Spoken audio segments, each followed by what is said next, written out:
Kopale FM ekula eri omuntu wa bulijjo mukwano gaffe atuliriza we nawe osinzira. Assalamu alaikum wa rahmatullahi ta'ala wa barakatuh. Eid Mubaraka. Yona gy'osinzira okulabika nti otaddeko ekula eri omuntu wa bulijjo. Yenzo Omukugu Lukungu Nuuhu okubuuzaako n'enkwebaza okuwuliriza. Twalo mukisa guno bakulisaayo mu Eid abamaliriza okuleka nti Musa nkakasa nti alisti buli wamu bamaliriza. Era ng'enteekateeka eziriwo kaakano za basiraamu kulabika nti badda waka, nteekateeka za kulya kyamisana, nteekateeka za kusala ze zirabika okuba nti ziddako. Mwewale kuwuliriza Pale FM okuviira ddala ku makya. Sonko Musa yabaddewo wano mu Entanda Special. Beja Frida naye mumuwulidde kakati ate yenzo Omukugu Lukungu Nuuhu tuyingiddewo na Inside Story era mu ngeri ya njawulo nnyo. Atugenda kulabika nti tukola bwe tuwayamu mpola mpola, tukola bwe tuwaya. Buulira osaaliddewa ate bwe nkuwa amawulire nga bwe gagenda maaso n'okutambula okwetoola ensi yonna. Obubaka obw'enjawulo obugenze maaso n'okuba nti buvudde mizikiti obubba obumu obufunye, obulala ekitongole eky'amawulire kigenda gezaako okulabika nti ate kibukutuusaako mu programu zina amawulire gaffe agagenda okuba nti gaddirira inshallah. Kale no wakati nga bwe tugenda maaso n'okuba nti tubakulisaayo ojja kutukubira essimu ate ngera bwe nkutegeezezza nti ensi nga tugikubamu tooki nga tulaba webigenda maaso n'okuba nti bitambula wano na wali. Ojja kutubulya woosaalidde. Nze mbadde awo ku Kampala Supreme Mufti Sheikh Shaban Ramadhan Mubajji yakulembeddemu Eid. Bwe tubadde awo bwana Sonko Musa bwe tusobodde kuleka nti ate tusaalira. Wena gy'osaalidde tukulisaayo. Nga bwe mbagambye nti Kasavu Kanyama mawulire nga bwe gatambula nga bw'ombulira gy'osaalidde. Tujja gendako e Belarusi. Yevgeny Prigozhin yatuuse dda ali munda mu ggwanga lya Belarusi. E South Korea bantu babatoddeko emyaka. Gavumenti erangidde munda mu ggwanga lya South Korea abantu babatoddeko omwaka bw'obadde olina emyaka 2 kati olina 19. Lwaki bakikoze? Ebyo biri South Korea. Wali munda mu ggwanga lya Afghanistan Taliban the supreme leader bamuyita Hibatullah Akundaza ayina basibe bagenze maaso n'okuba nti asonyiye wakati mu kaseera ak'okujaguza Eid Adhua. Eggwanga lya Sudan nayo basiriikirizamu kulwana basobole okulabika nti bannansi mu kibuga Khartoum n'okusingira ddala basobole okwetaba mu kusaala Eid ate n'okusala. N'ebirala bingi abannatu balina bye bagenze maaso n'okuba nti boogedde mukwano gaffe atuliriza wonna w'osinzira. Weebale nnyo naye nga bwe mbagambye nti tugenda kusooka tugenda kuwayamu tukuba essimu bw'ombuulya w'osaalidde mu bufunze. Ndowooza nja kukkiriza mu ngeri y'enjawulo n'okutumirayo abantu nga baabo ate tugende. Ndowooza kyetutandikirako musooke mumbuuzeeko yadde temwampise ku Eid naye musooke mumbuuzeeko waakiri munkinde. Kati ate nze nvudde mu Eid ate ndi wano mbaweereza naye temwaganye ne Sonko namulidde alajene wano mwaganye okutuyita ku Eid naye kale mutubuuzeeko mutumire ne ku bantu kansooke nfule abantu wano 5 bwe tumala tusimbule tulabe agaluwa gagenda maaso n'okuba nti gatambula okwetoola ensi na Inside Story mu ngeri y'enjawulo olunaku lwaleero bwe tugenda okuleka nti tutambula. Weebale nnyo wenna atumbudde w'osinzira okuba nti wuliza basobola okusindika obubaka bwamwe mu busindike nja kuba mbujjawo mpola mpola. Bw'obanga osobola okusindika obubaka nja kuba obubaka bw'ombujjawo naye kansooke ndabe wano kamasomero essimu zino 0782 30 eno omwana ya WhatsApp. Kakati Airtel kusobola okuba nti oyita ku mpewo ojja kuba ku note 75910700 075910700 mbuulira w'osaalidde. Otumira abantu babiri tugende. Hello. Katumwa Yusufu omuvuzi wa bode katwe mu katale. Osaliddewo mwami Yusufu. Robert wano katwe ku Jamia. We musalidde. Mu Mbeja Field abaddeko n'ensaazi n'obutikidde katwe yonna. Weewaawo. Era oluwulidde nti Lukungu Nuuhu ayingidde mu studio. Naffe ya time ne tugula. Gale tumira abantu. Tuli bakulugo. Nsoose okutumira mama wange Nakanjako Christine Busika gwamanyi nga jjajja Kajimu. Sebo. Netumira mukazi wange Nifa ne muganda wange Bumaali. Gwamanyi nga Omalu avugira ano kwete chemicals emmotoka. Sebo. Nenjagaliza bonna waliwo muganda wange Bumaali waswe Kosovo. Ajja tyasiya Lukungu Nuuhu nkutumiddeko muzzukulu wa Budakayo nga Akimu. Sebo. Na Ivan Mulinga ne Sewanyana Lwamasiniya. Ne muganda wange omukonyeko ku macha. Manyi Lukungu Nuuhu Katonda ng'asiibula. Nze nganze Katumwa Yusufu omuzi wa bode katwe mu katale. Bingi byenkuyigirako ng'oli ku pulogulaamu. Era olumu nali eyo ng'ogenda otemaatema ensonga ng'abantu baga nti oyo kasita ayingira studio. Pulogulaamu zonna zifumbeera. Okakasa. Era sebo kati oyingira ffe tuvuga bode yo n'ogwa waliwo natuukako omukazi ali eno nsangi akwagala nnyo era nali ntuddeyo muntu n'omugaamu ne naŋŋamba amwagala nnyo n'erinnya linfudde mu mutwe. Lukungu Nuuhu kankusiibule nze Katumwa Yusufu omuzi wa bode katwe mu katale. Nkweyanzaako nnyonyere ddala Katumwa Yusufu. Ate ogenze n'okola ekigambo ffenna waakiri n'otutumirako abakola wano. Ababeera ku mpewo eza Pal FM bonna abatumidde weebale nnyo mwami Katumwa. Bw'oba olina ennamba y'omukozi akula wano mukubireko mumubuuzeeko. Lwaki nedda? Pal FM kanda boono tugenda mawulire naye kasooka enda boono. Hello. Wa alaikum salaam wa rahmatullahi wa barakatuh. Kanga Yusufu ekiri makutambala. Mugambye Butambala. Butambala. Sebo saliddewo mwana Yusufu. Salidde wandege ya. Wane waffe mu Kampala. Wano mu Kampala. Sebo. Ntumiddeko abasiraamu bonna mu Uganda baagaliza Eid ennungi.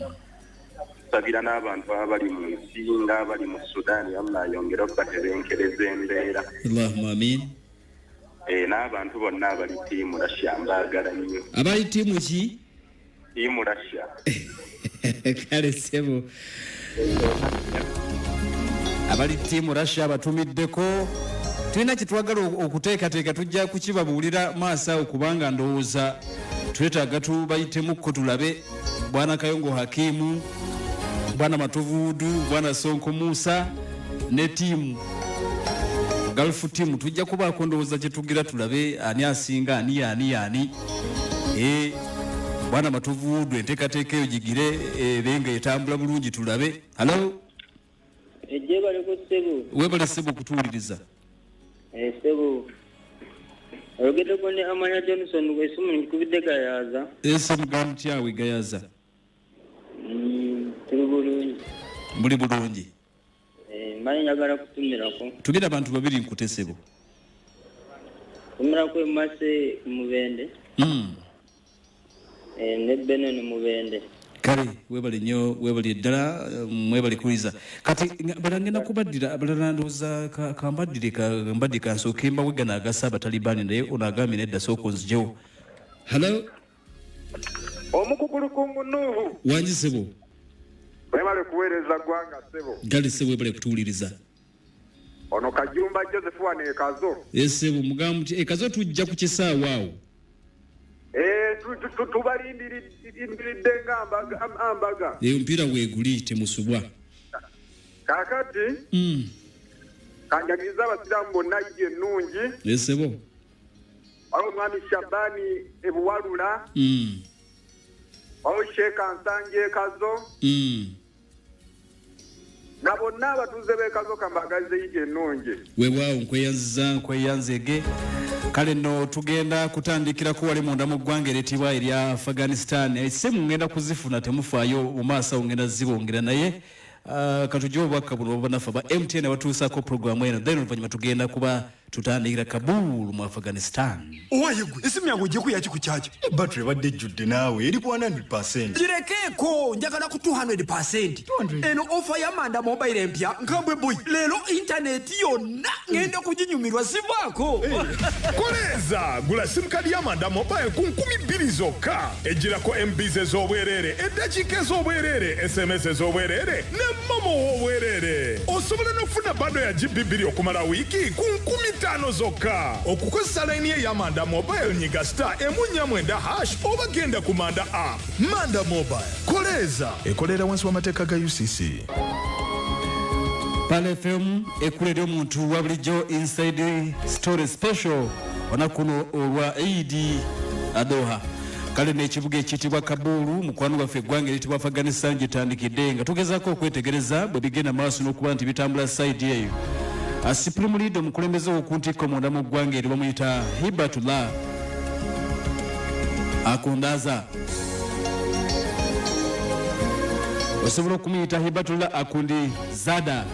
Abantu yagenza amaso okuba nti eragidde abasibe abawulira ddala 2,178 bateereddwa bugenza okukyondako olwaleero mu kibuga Kabul nga bagenda maaso n'okuba nti abasala Eid. Abasibe nga bagenda maaso n'okuba nti bateereddwa. Omukutu ogwetibwa Kama gw'amawulire gufulumira munda mu ggwanga eritibwa erya Afghanistan bategeezezza nti yaragidde nti bano bagende maaso n'okuba nti bateebwa kyokka waliwo abataateereddwa bawulira ddala 1,489. Bano at least babakenereza wakati ku bibonerezo bye babadde bayina.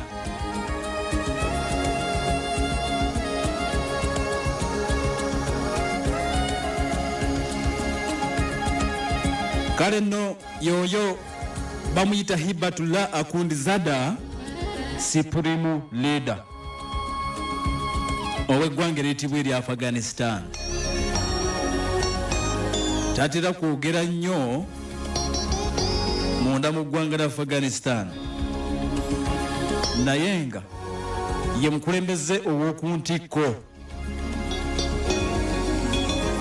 Tugenda maaso n'okuba nti tujjukira mukwano gwaffe obukulembeze bw'abatalibani mu kaseera kano jjukira nti bwe buliwo munda mu ggwanga erya Afghanistan. Kati bw'oba ogenda maaso n'okuba nti ojjukira bulungi emabega eri basajja nga bakyagenda maaso n'okuba nti bakulembera. Kino sikyogera lwakuba kinaye olumu ogenda n'otunuulira nga bayekera basobola okutereeza eggwanga mu ngeri emu oba endala. Ate banga bw'otunuulya insecurity mu kaseera kano eri munda mu ggwanga lya Afghanistan ntono nnyo okusinga bwe gwali emabega eri. Abatalibani nga bakomyewo mu buyinza eggwanga lya Afghanistan libadde yaddeko okutulika okwa bbomu gano masasi simanya biki ebyaddala bikendedde wonna okwetuula Afghanistan. Batalibani kasita baakomawo Amerika ebintu n'abivaamu ne balabika okuba babadde bagezezzaako nnyo okutereeza eggwanga lyabwe mu ngeri eya security. Gavumenti ezaaliwo zaali nnafu nga tezisobola kuba amalawo. Kakati bo ne bajja gavumenti ne bagitwala. Batalibani bwe batyo mwaga gatambula nga geekuusako Eid Adhua. Njagala okutegeeza mukwano gwaffe ataddeko Pale FM nti abasibe abasoba mu 2,000 okusinziira ku ago ge tufuna okuva e Saudiya abagenzi maaso n'okuba nti basonyiddwa wakati mu bikujjuko ebya Eid ebigenda mu maaso.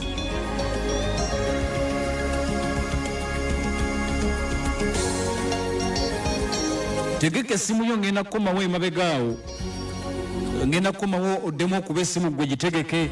Kansooke nkwe kano ag'eggwanga eritibwa erya Taiwan ebyuma byabwe ebigenda maaso n'okuba nti biketera eggwanga eryo biditekitinze babirengedde nga byenyeenya bwe biti nga bigamba tulina gye tugenze maaso n'okuba nti tulabye. Ku mulundi guno atuuliriza nti balengedde emmeeri luguguma ez'eggwanga eritibwa erya China. Tebalengedde ennyonyi omulizi J20 ez'omutawaana ez'eggwanga erya China zaatera okusindika mu Addis ntegeeza ekitundu ekyo ekitakkirizibwa kuyitamu nnyonyi yonna ey'eggwanga okujjako nga ya Taiwan, naye omusajja omuchina aludde ng'akikola wakati mu kubasosonkereza. Kale nno mukwano gwaffe atuulirizaamu ebyo bye twongera okulabika nti tutegeera. Waliwo emmeeri 2 lugogoma za ggwanga eritibwa erya Russia zigenze maaso n'okuba nti zirabiddwako nga ziyita ku mazzi ag'eggwanga eriyitibwa erya Taiwan.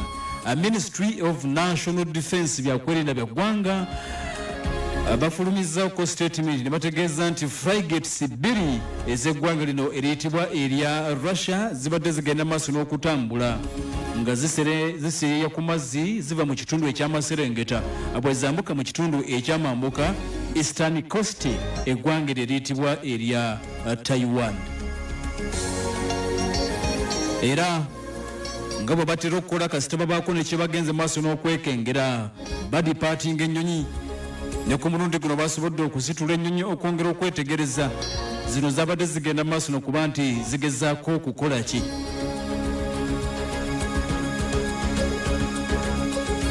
Kakati nga bamagambye nti tekitera kulabika emmeri z'eggwanga lya China eggwanga lya Russia okuyita wano okujjako eza China zazibadde zisinga okumanyibwa okuyita wano naye n'abasajja abarasha abayiseewoko eryanji litibwa South China Sea basingadde kaanya na ggwanga lya China Abataiwan abo.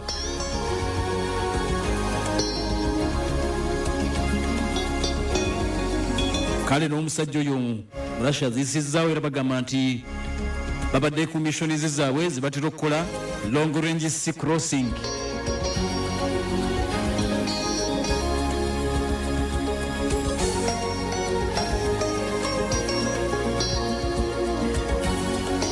Taiwan okufaananako n'amawanga amalala gamu kwaga gagenda maaso n'okuba nti gavaayo okuvumirira nate eggwanga eryitibwa erya Russia wakati mu bulumbaganyi obwakolebwa ku ggwanga Ukraine era bakkiririza mu nnati ez'ebyenfuna ezaateekebwa ku ggwanga lino eriyitibwa erya eggwanga eriyitibwa erya China mukwano gwaffe atuliriza nnati ezaateekebwa ku ggwanga erya Russia oluvannyuma lw'okukola obulumbaganyi ku ggwanga eriyitibwa erya Ukraine. Kale bwe bityo bigenda maaso n'okuba nti bitambula. Omurasha aziyisizzaako awo aziyiseewo Abachina Abataiwan ne basatira basoose kulowooza nti mmeeri za ggwanga eriyitibwa erya Russia erya China bagenza okwetegereza nga za Russia naye tezibadde na buzibu bwonna zibadde zitambula mu liyanja erya South China Sea ziva mu kitundu eky'amaserengeta nga zigenda maaso n'okwambuka mu kitundu ekyo ekyamambuka g'eriyanja eryo.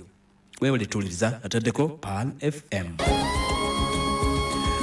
Damoyite ku ssimu nga sinaba kwongera malala. Sajja atuuse bamwaniriza mu ggwanga lya Belarusi nga sinaba kwongera malala bagambye nti kasavu kanyamonda ku lwaleero.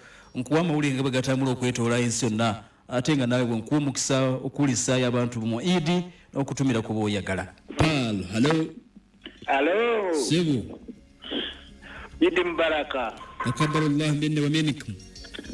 Yebale ko Omukugu Lukungu. Kale Sebu webale kuwuliriza njogera nani?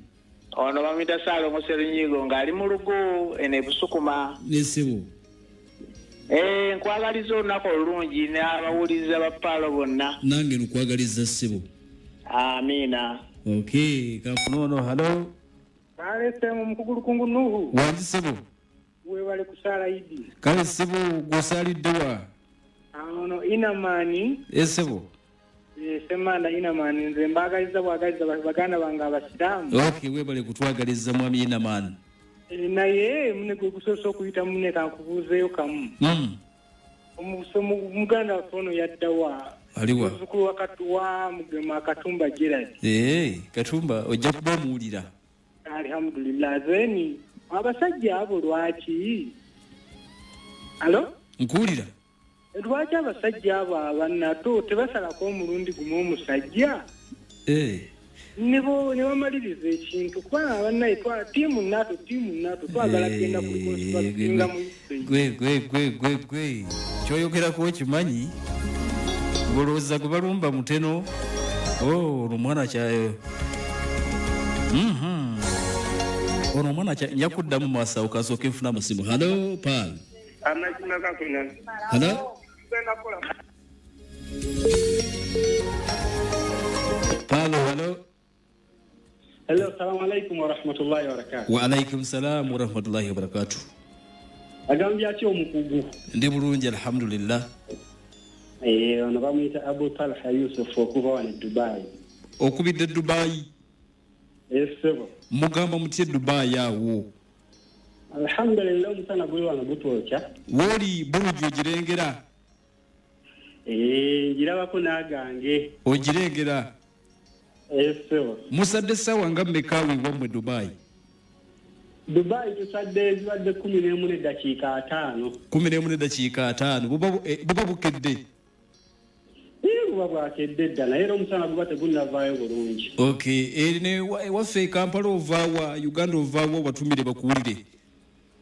Kampala nsinzira ku masjidi mawejje. Erituddawa. Era abayisiraamu ku masjidi mawejje awe nansana masha Allah bonna mbaagaliza Eid ennungi. Weewaawo ate agibaagalizza? Ono bamuyita Abutwala Yusuf Makumbi. Ne abayisiraamu b'eri kwanga. Esebo. Wakifule kwanga. Okay. Nabo mbaagaliza Eid ennungi. Abawiza bafaale FM tubaako nnyo. Okay. Program. Mwebale nnyo okutuuliza n'okutugoberera ssebo. Allah kirije. Allahumma amin wa alaikum salam wa rahmatullahi wa barakatuh. Muganda waffe asinziira eri mu kibuga Dubai agenda maaso n'okuba nti atugoberera. Webale nnyo webali eddala. Mungu akumalire. Hello. Hello. Naam. Assalamu alaikum wa rahmatullahi wa barakatuh. Wa alaikum salam wa rahmatullahi wa barakatuh. Baraka. Takabbalallahu minni wa minka. Sisi nemperezayo. Ani ono sebo? Isasabye ekyanja. Mugamutye ekyanja sebo osalidde wa? Nsalidde wa Mpeewo. Okay. Era ntumira ku kuteeka siraja akusomesa ekkutuku ennungi weekino. Sebo? Sebo. Kati ntumirako abantu b'ekyanja. Abantu be bamutakudde wali mu campisi. N'abasiraamu bonna n'abawuliza paalu bonna. Kale sebo? Webali nnyo webalire ddala okutuuliza ngenda kwayo tulolamuku katono wano ngenda kuba nkomawo tera amawulire amalala mangi gakyagenda maaso n'okuba nti gatambula masimu nja kwongera okuba wakadde magambe nti leero tujja kukola ffenna insha Allah paka eri gye tunaamalira ku ssaawa 7 bwenkuwa amawulire agatambula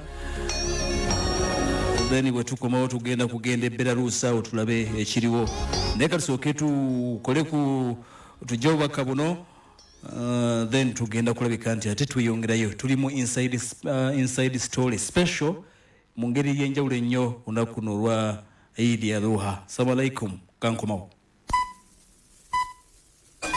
Esawa zigenda kuwera 5 ez'okumakya. Time check ekuleeteddwa. Tandika na kufuna simu card okoleze ne Manda Mobile. Okozesa omukutu guno downloadinga Manda app ofune data ne voice bundle ku bei layisi. Koleza ne Manda Mobile.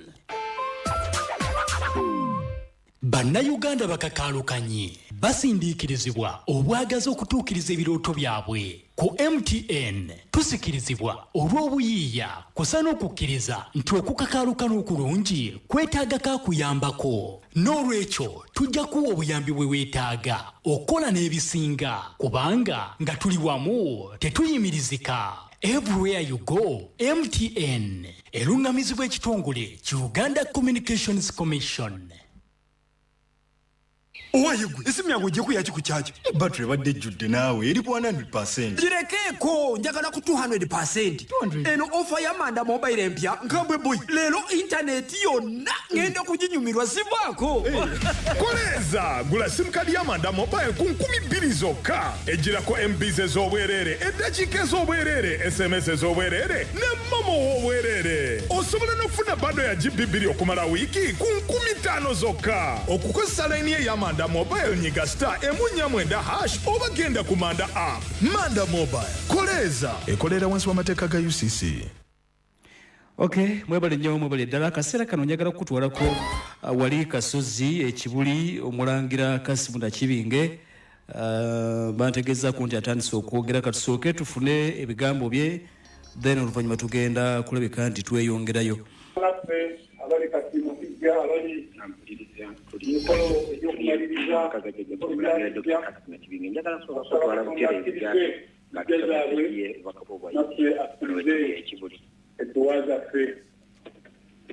Allahumma amin.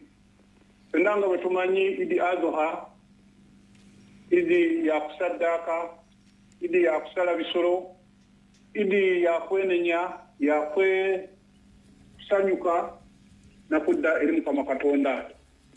Tusaba abantu ba Allah mwenajje muli nga tubayizaayiza okutuuka ku lunaku luno olwaleero nga tubasaba mubenga mutambulira mu ekyo ekyomugaso oba ffenna kye tulina okukola ku lunaku luno nga tusaddaaka eri mikwano gyaffe baganda baffe naddala okusingira ddala bamirirwana baffe naye okusingira ddala bannaffe abo abatalina ekigendererwa mu kino ffenna tusobole okuba nga ku lunaku nga luno tulina ke tuzza eri omumwa tulina nga tutambulira mu bufu bw'abajjajjaffe abasooka okubeera ku nsi kuno. Kigambo kino tujja kusaba Allah bawaddeyo akantu tube nga tugabana ne bannaffe abatalina. Kino tukyogedde emirundi mingi tutojjemu obukodo tugabane n'ebyo Allah byasobodde okutuwa. Omuntu omukodo omulabira nnyo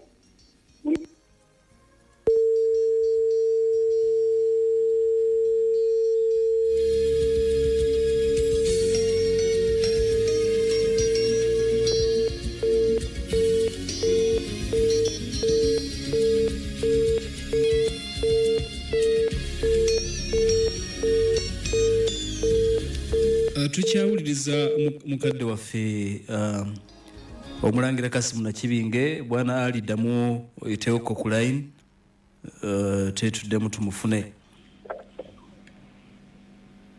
Hello. Nkudya tu kakati hello. Assalamu alaikum wala.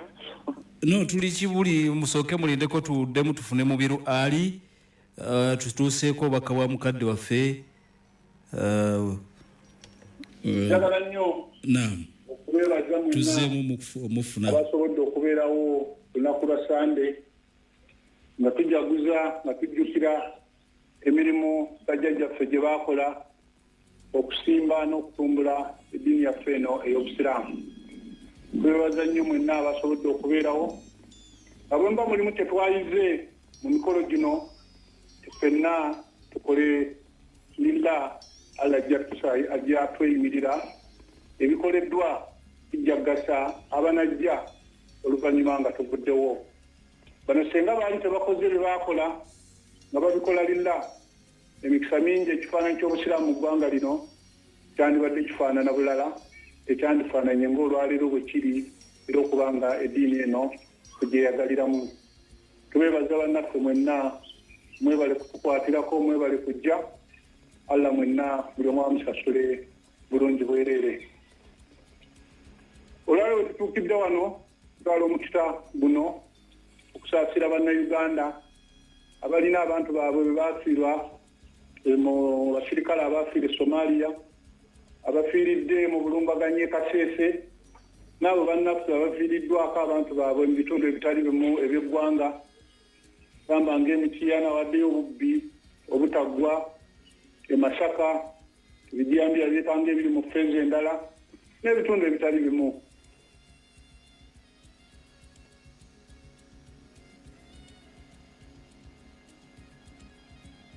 Takusaba bannaffe abalina obuvunaanyizibwa okukuuma n'ebyaffe babe nga bawa obukuumi ffenna abali mu ggwanga lino Uganda kyenkanyi tusobole okuba n'emirembe ate era buli omu asobole okugyeyagaliramu. Kimuliraanaawo bw'aba nga talina mirembe naawe tojja gifuna. Kino kirabira ku bakungu ba gavumenti n'abanene abamu abali wano omulaba nga bw'aba atambula ayita n'emmundu nnyingi nnyo obunkeeka obuva kuba nti muliraanaawo tateredde. Senga ffenna tuba tuteredde tewali muntu kifuula kibuga kyaffe kubanga ekiri mu lutalo kibuli mwene ogwolaba alina emmundu 3, 4, 5 mugamba naye kati zino zonna senga zikuumye bannayuganda ffenna twandibadde nga tulina emirembe. Tubasaba kintu ekyo mukitunulemu mube nga abantu bonna beeyagalira mu nsi yaabwe Uganda. Myezi 3-4 egiise enguudo mu Kampala n'ebitundu ebimu zibadde mu mbeera mbi nnyo.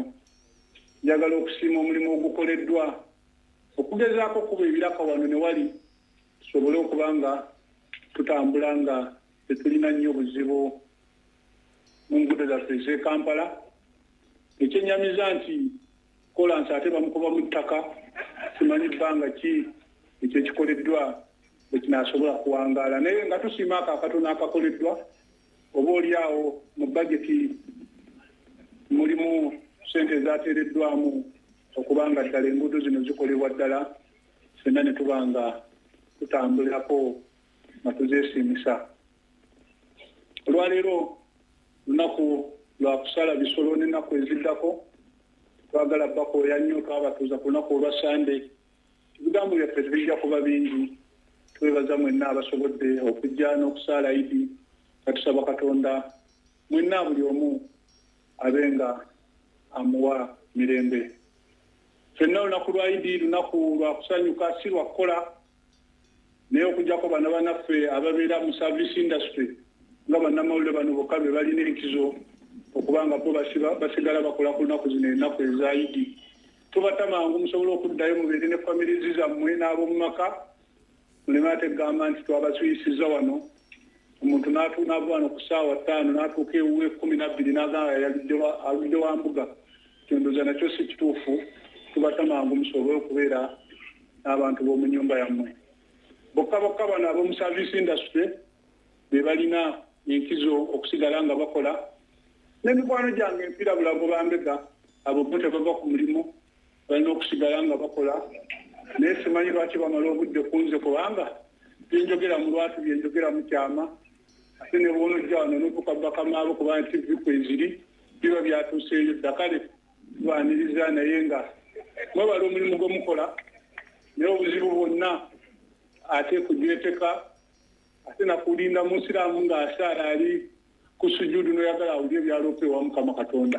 Ebyo tebikwatako yahe muleke ayogere byonna oba oli awo yeebaza na mirimu gye mukola. Naye bannaffe tubeebaza nnyo omulimu ogwo mukola senga mugwongera mu kulaba ebyobukesi mu bantu abatemulwa ababbibwa abali mu ebyo nga mubakwata tebannaba kubakola ebyo ebivve. Mwebale nnyo wakulu am wa antum bikhairi. Assalamu alaikum wa rahmatullahi wa barakatuh. Eid Mubarak.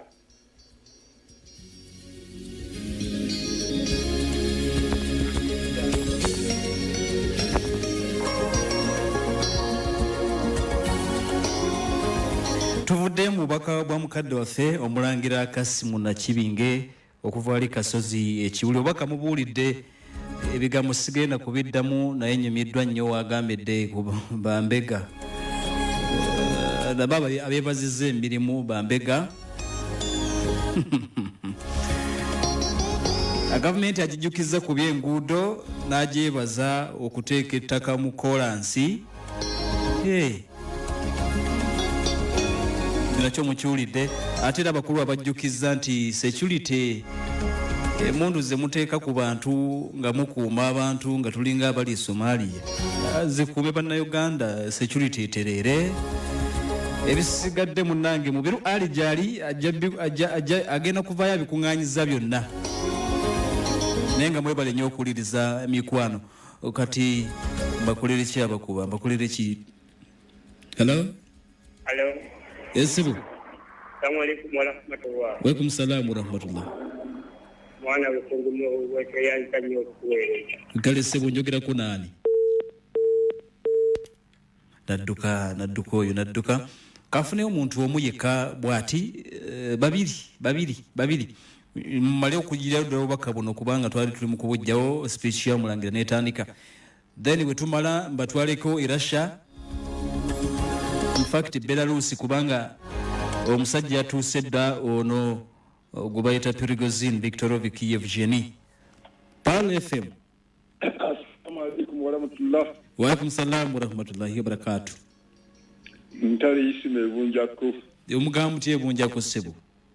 Ebunjako tulungi tetulina mutawaana mukwano. Kozi muli mu mpigi awo. Tuli mu mpigi gombo. Ssebo. Omuluka bunjako eno ku nnyanja. Ssebo bagamba tya ku nnyanja abantu baffe. Ku nnyanja mukwano tetweyagala bulungi. Kiki? Anti amagye gatusalako. Gaba kuba ku nnyanja anti gaagala mutereeze. Okutereeza tewali kyekutere kubanga ate go gawagira ate abalala abavuba abagagga. Yagaliza abantu Idi nga basatu tugende. Abantu beebunjako bonna mukwano mbaagaliza Idi ennungi naye ne mukwano gwange Putin.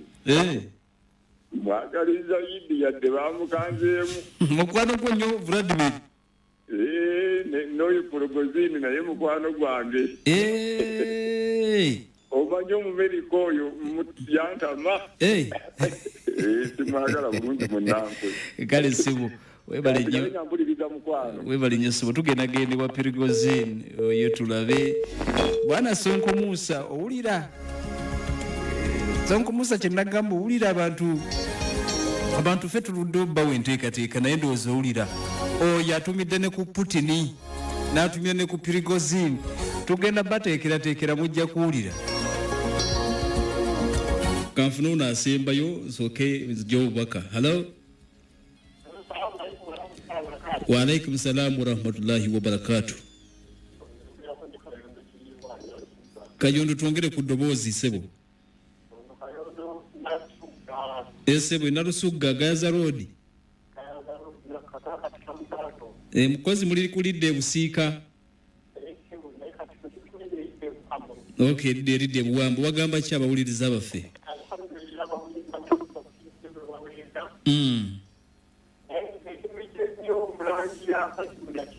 Obubaka bwamulangira obuwulidde?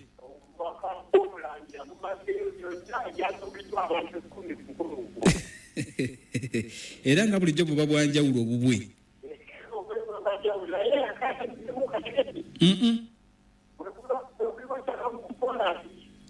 Bano abayiwa ettaka mu kolansi abeebazizza nti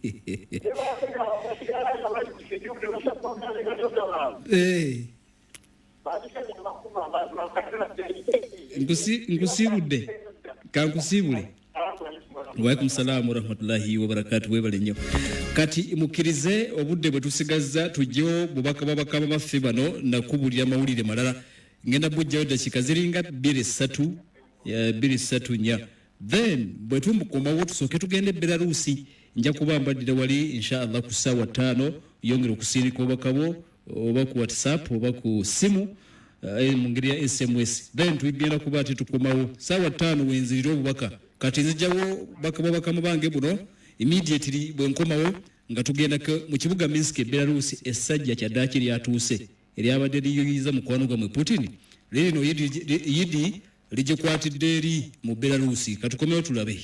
Otera okulaba abaana abakyala ko n'abaami nga banyumidde mu byambalo by'obusiraamu olwo n'osigala nga weebuuza wa gye babijja. Kati nno kankusigirire babijja wa Haji Musa Traders yeyekkawa mu Uganda. Oyagala hijabu ne kanzu okuva ddala ku myaka 2 n'okweyongerayo oba onoonya bukaaya oyagala peti empanvu jalabibi enkofiira emisaalo mu sayizi ez'enjawulo jubba perfumes eziri halaali oba oyagala ekitabo ekitukuvu ekya Qur'ani obisanga wa Haji Musa Traders mu supermarket y'ebyambalo by'obusiraamu. Basuubuza okuguza gwose kinoomu. Jukira nti ebintu bya Haji Musa Traders babijja mu mawanga agesigikamu nga Saudi Arabia, Buyindi, Misiri, Dubai, Take n'amawanga amalala mangi. Basangiwa ku Mukwana Arcade ku mwaliro ogusooka edduuka namba AF16 opposite Centenary Bank. Bafunye ku simu noti 7 noti 2 785 232 ne noti 773 243 6999. Haji Musa Traders ku Mukwana Arcade ky'ekyokuddibwamu kyo ku byambalo by'obusiraamu wamu n'ebikozesebwa mu ddiini y'obusiraamu.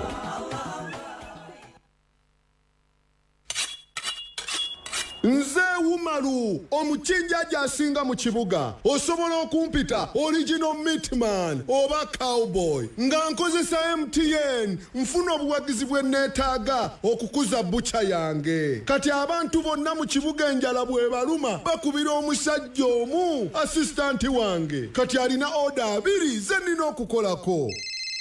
Ziri 2 okukakaluka n'okulungi kwetaagako omuntu akuyambako n'olwekyo tujja kuteerawo embeera esaanidde osobole okukola ekisinga nga tuli wamu teri kitulema. MTN elungamizibwa ekitongole ki Uganda Communications Commission. Wasowaganye ne munno oyagala kwebuuza ku nsonga yonna mu busiraamu oba kusomesa munda mu ggwanga n'ebweru waalyo nandiki okubalira ezzaka okukola hijja ne umura weyune aljannatu ghaya basangibwa bakuli ku bitaala abeetaaze bafune ku ssimu eno noti 7 notemo nya noti 5 776 oba kubira Sheikh Umaru Swidike ku noti 7 noti 3 kinana mwemo 63 16 oba ku chairman ku noti 7 noti 2 kinana munya 7 mu 2 ana munya aljannatu ghaya gwe mukubo nawe kati ate nengero ono ekkubo olizibye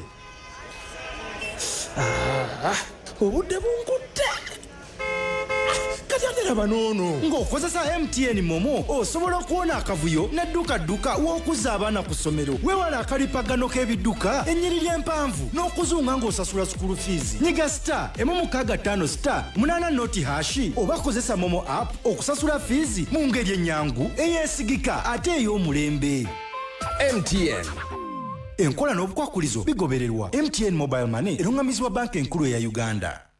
Copa bouquet ya antenna for only 16k. Star Times ekwanjulidde bouquet mpya ya antenna Copa bouquet. Sasula busasuzo omutwalo gumu mu kakaga buli mwezi weefunire Copa bouquet onyumirwe ebisanyusa ku ST Novella E, Tsunami, PPO, MUTV, Nat Geo Wild, BBC n'endala nyingi zonna ku Copa bouquet. Nyumirwa ne channels endala ku miwendo egisoboka. Bakasitoma ba Antenna Nova nyiga star M85 hash oba star M65 hash tukuyunga ku Copa bouquet. Star Times Copa, new bouquet, beautifully packaged. Hey, Copa! The Tamales. Bano be bamanyikiddwa nga ba job creators olw'okuleetanga ebikozesebwa eby'omulembe mu kuyingiza omusimbi. Bakuleetedde air fryer eno eyokya ennyama eya buli kika, enkoko n'ekyennyanja, sugarcane juicer ekolera ssente ne weewuunya, pressure cooker ekkekereza amanda, Walton rice cooker, convection oven ebaking ebintu byonna ng'ate erina ne faani munda. Tulina ekyuma essekula ebinyeebwa okuva ku kilo 5 okutuuka ku 25. Tamales balina enkofiira okuva Oman Mombasa Designs era bazisaze ebbeeyi ebitabo byonna eby'obusiiramu basuubuza ng'ate n'owakamukamu bamwaniriza. The Tamales basange ku William Street Olotya 48 okumpi ne Nebi Park emabega wa People's Plaza. Ate Lweza bali mu maaso ga Lweza Clays ku Bitaala. Essimu 0772 59 17 oba 0703 49 10 ku by'omufumbiro byonna. Weekwate The Tamales. Finance Trust Bank longoosa omutindo mu mbeera y'amakaago ng'oyita mu kuba n'obusobozi ku mazzi amayonjo ageesigika era ag'obuwangaazi mu nkola yaffe etuumiddwa Trust Bank's Wash Loan. Mu nkola eno osobola okusasula mu kibanja mpola ng'oyita mu nkola yaffe esoboka era ennyangu ey'okusasula mu bitundutundu. Jangu kati ofune loan okutandikira ku mitwalo 3 egya Uganda olw'ositula omutindo gw'ebyobulamu n'ennyingiza y'amakaago ng'oyita mu kuba n'obusobozi obwetuusaako amazzi amayonjo wamu n'okutumbula ebyobulamu okutwalira awamu. Finance Trust Bank tusoosowaza nnyo abakyala. Banka eno eri wansi wa Bank of Uganda zikuumibwa ekitongole ekya Deposit Protection Fund of Uganda okutuuka ku miliyoni 10 eza Uganda.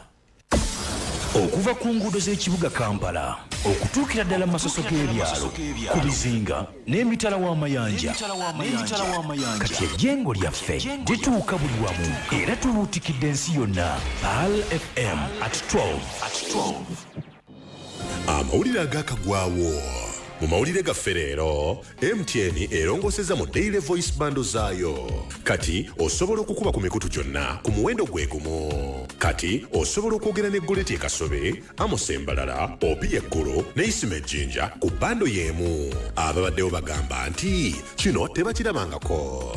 Nyigabonyeze star M star 2 hashi oba kozesa My MTN app okuteekako MTN daily voice bundles. Sigala ku mukutu osobola okufuna amawulire amanyuvu okuva mu MTN kubanga nga tuli wamu tewali kitulema. MTN enkola n'obukwakulizo bigobererwa. MTN erungamizibwa Uganda Communications Commission. Mwenna abayise ku mukutu ogwa WhatsApp ogwa PAL FM obaka bamwengenda bwa kadde naye katusooke tugende munda mu ggwanga etibira Belarus. Tujja fubutuke tukirireko mu ggwanga South Korea. Buli munansi wa ggwanga South Korea omulamu bamusazeeko omwaka gumu. Buli munansi bamusazeeko omwaka gumu gakitegeeza nti bato lwaki bakikoze. Naye kasooke mu kibuga ekiyitibwa Minsk ggwanga etibira Belarus. Abasajja gwe bayita Prigozhin Viktorovich munange yidde musanze eyo. Abadde mukulembeze ow'eggwanga eritibwa erya Ukraine no omukulembeze w'eggwanga eritibwa erya Belarus agambye yes indeed he is in Belarus today. Alexander Lukashenko bwatu bagenze maso n'okuba nti ategeezezza n'agamba nti byonna yabadde ye. Lukashenko ono n'azimbamu n'agamba nti byonna nabadde nze.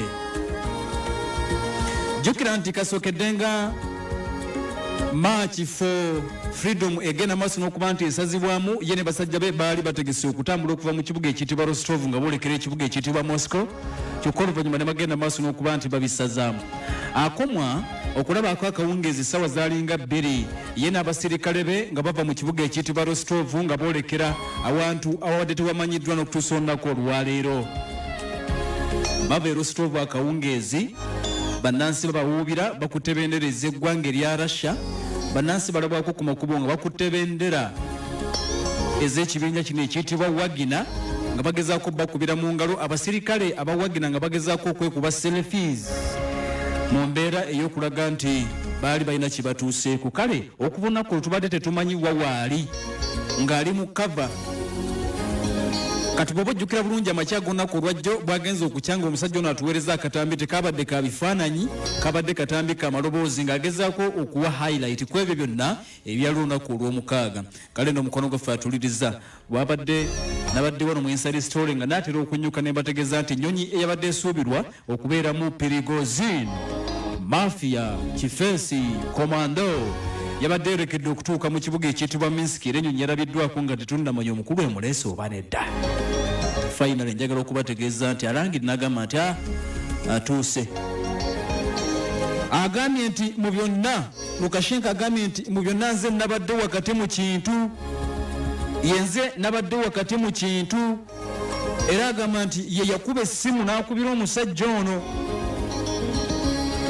Nti yakuba essimu n'amukubira n'amugamba nti kakati munnange mbiwulira olaga wanagamba no.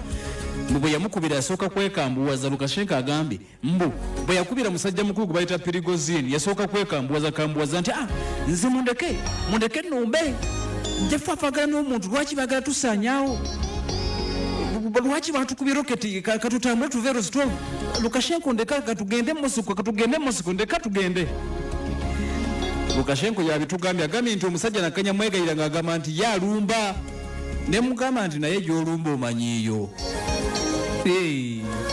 Lukashenko agambye musajja mukulu gwe bayita Prigozhin ng'alemeddeko nti bagenda kulumba mu Moscow. Yakuba amavikutaga n'amugamba nti muganda wange tolaba nti olina amagye, tolaba nti olina ebyokulwanyisa, naye gy'olumba omanyiiyo. Bagenda kukurashinga halfway, you will be crushed like a bag. Bagenda kukunyakunya, bagenda kusabula halfway. Bugeza nze nkugambye bisazeemu ngenda kuwa obubudamu, security eri guaranteed. Don't dare attack Moscow. Tosobola muganda wange, tojja kusobola. Age nayogera naye nga muganda ne mugato tojja kusobola. Nze gwolumba mumanyi, oyo fenna ye mukama waffe, gwolumba mumanyi ye Putin. Nti yagala kujja maje kuva eno mpaka okuva eno Rostov mugende paka wanti tugenda Moscow. Njagala Shoigu ne Valery Gerasimov njagala babeeko ebibuuzo bye baddamu namugawe.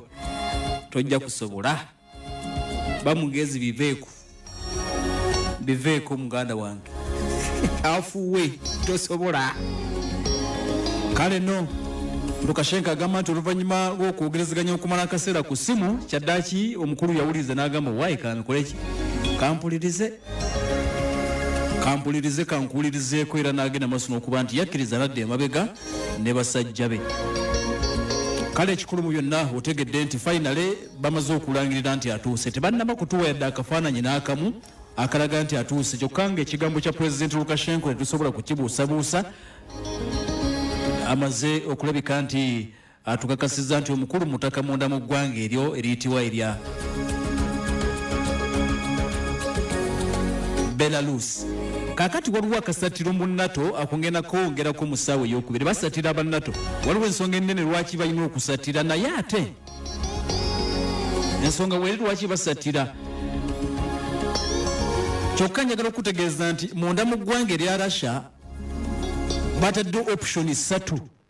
ono mukama waabwe atuuse naye ekibuuzo kiri nti abaana yabaleseewo bamashinale be kati balinga ekibinja kino ebyaddala ekyakoleddwa Prigozhin ayinza okuba yaleese kibinja kusaanawo olw'ensonga nti Russia ebawadde options 3 ekiriwo mu kaseera kano ebyokuwanyisa bali mu kubizzaayo naye babawadde options 3 option esooka kkiriza Russia okuwa contract oyingire mu magye g'eggwanga obalibwenga musirikiri w'eggwanga gwabadde mu wagena ya Prigozhin kkiriza tukuwa contract oyingire mu magye g'eggwanga emabega wali ebimu ku byabadde agenda maaso n'okuba nti awakenya Prigozhin be baanamu okuyingiza mu magye babawe contract empya kati yagenze mu bwaŋŋangusi ekiriwo minisitule ya Shoigu egamba nti kkiriza waayo emmundu jangu weewandiise ofuuke musirikale wa Russia ebyawagira byerabire bw'oba ekiro kikkiriza olina option eyokubiri genda ne mukamawo e Belarusi mu buwaŋŋanguse that is option 2 gye babawadde kati option eyokusatu ministry of defense bagambye you either go home join Russian army oba you go to Belarusi mukamawo mwe yagenze Belarusi mukkirize mujje tubawe contract muyingire amagye gaffe bw'ogaana gende wakootuule biveemu bwe kiba kikulemye nga kikalubiriza mukamawo yagenze Belarusi genda naye kati embeera bwetu bwetambula ggwangira Russia tugenda kwongera ogetegereza kakati NATO bali mu kusattira lwaki basattira olw'ensonga nti wano we yagenze Belarusi bakizudde nti ate asobola okusinziiraawo n'azoganya amawanga gonna agali mu kago gwa NATO ebyo tugenda kubiraba nga tukomyewo naye nga tegeka essimu yo n'obubaka bwo ngenda kubujjawo mukono gaffe atuliza Pal FM emyaka 12 ng'ekuweereza awatali kasiriikiriro bigambo byereere ate nga by'amakulu awatali bivuga wadde emboozi ezeesittaza tukoze ebyafaayo ku mayengo g'ebyempuliziganya kati twegatteko nga tumaamira ensi yonna tusajja kudde Pal FM at 12 okuddiza guba mwoyo ate era n'entasimba ebulaagiwa kati nga tujja kusookooza emyaka 12 ku mayengo g'ebyempuliziganya rediyo y'enganzi eya 17.9 Pal FM esazeewo okuddiza ku bawuliriza baayo kati fuuka omuwanguzi w'olunaku ng'owuliriza Pal FM era tugenda kugaba keeki ya Pal eri omuwanguzi omu buli lunaku anaddamu ekibuuzo ekikwata ku Pal mu butuufu bwakyo ng'ekibuuzo kino kyakukyukanga mu pulogulaamu ez'enjawulo paka nga tufunye omuwanguzi w'olunaku tujagulize wamu ne Pal FM ng'eweza emyaka 12 ku mayengo g'ebyempuliziganya wangula ne Pal FM akutuusibwako sewagudde fresh cakes bano be bakola keeke empoomu ddala mu sayizi ez'enjawulo ate ku ssente ezijja mu nsawo yo bw'abeetaaze bakubire ku ssimu kati ng'oyita ku noti 757 noti 5 10 93 wamu ne noti 776 ana 16 65 sewagudde fresh cakes. mukwano wange eno saati ng'eyakayagana ate ewunya bulungi kakodyo ki tewali kakodyo hani kyamagero kyamagero mu ngalo zo nedda sabbuuni omupya White Star Magic ow'obuwungu okuva mu Bidco omanyi White Star Magic Premium sabbuuni ow'obuwungu okuva mu Bidco ye mukwano gwabo ab'enjawulo mu bulamu bwo awunya bulungi era ayoza n'atukuza okukozesa White Star kyamagero mu ngalo zo ekyamagero ekigonza omulimu ogwandibadde omunene omwangu ennyo era omunyuvu ddala White Star Magic sabuni obungu w'ebyewunyo omupya ajjudde ebirungo eby'enjawulo okuva mu Bidco ayongera ku byewunyisa bya mukyala wo gula White Star Magic mu dduka lyonna oba supermarket ekuli okumpi wulira ekyamagero ekikuuma engoye zo nga nnyonjo nnyo olunaku lwonna.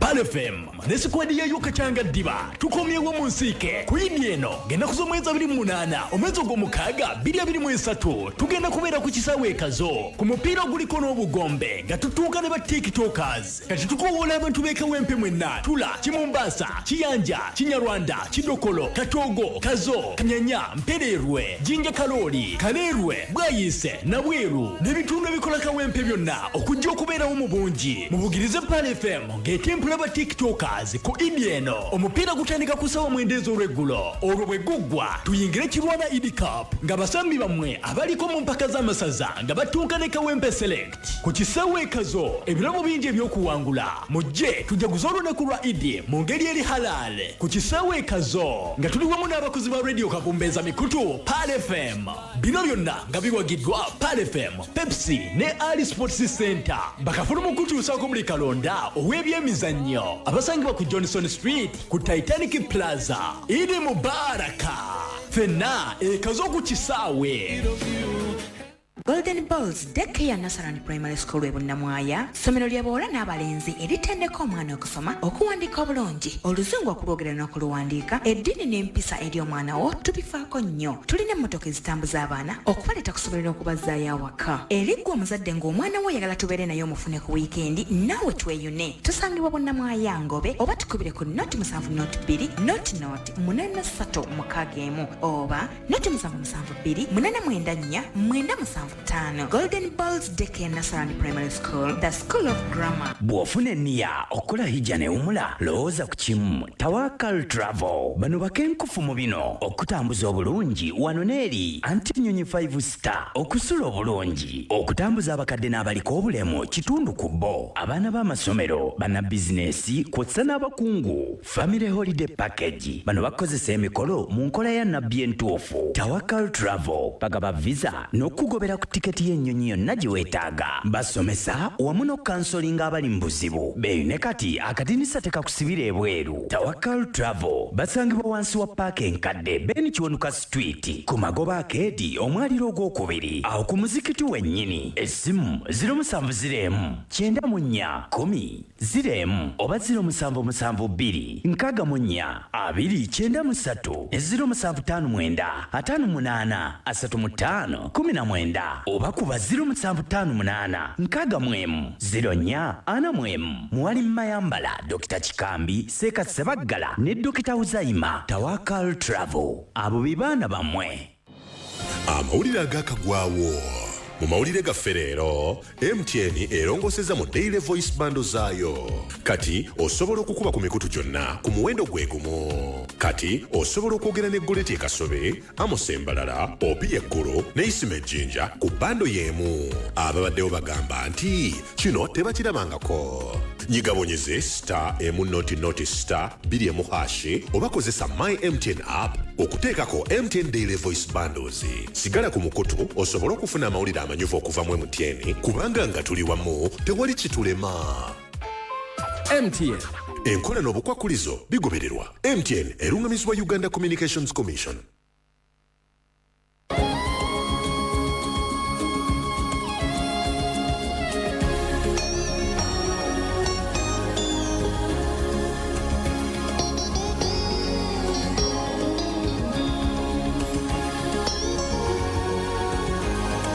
Pal FM ekula eri omuntu wa bulijjo webali nnyo omukwano waffe akyatuliriza njagala kulaba ku WhatsApp zammwe ate nga sinabakuddayo ku masimu mwebale tuliriza onangane nti assalamu alaikum warahmatullahi wabarakatuh bakaba omulangira